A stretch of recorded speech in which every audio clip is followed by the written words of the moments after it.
Here is how to find all viruses and delete them from the iPhone now. If your iPhone is acting strangely or you suspect there is a virus, I will now guide you through simple steps that you can use to find the viruses, then delete them and restore the iPhone to its state before the infection. But first, click on the subscribe button below. This helps me a lot, thank you.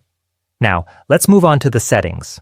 First, we will scroll all the way down and click on Applications. From here, we will scroll down until we find Safari in the list. One of the big sources of viruses is browsing the web with Safari, where you may see a pop-up window saying that you have a virus. All we need to do is scroll all the way down, then click on Advanced.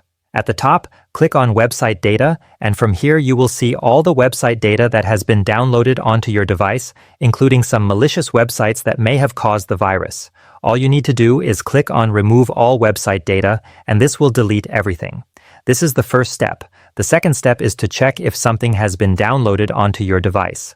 Swipe to the app library and look for the file's application. Open it and click on Downloads. Look for anything that seems suspicious or that you do not recognize. The next step is to return to Settings, then General Arrow Software Update. This may seem simple, but updates often include security fixes and virus detection and help restore the device. At the top, click on Automatic Updates, and if the option for security responses and system files is off, I recommend turning it on to ensure the safety of your device. After that, turn off your device and restart it by pressing the volume up button and the side button together. If the problems persist and you still suspect a virus, I recommend going to the Apple Store where they can connect the device, run diagnostics, remove any viruses, and fully restore the backup. I hope this is helpful. If you liked it, the best way to thank us is to click on the subscribe button. Thank you.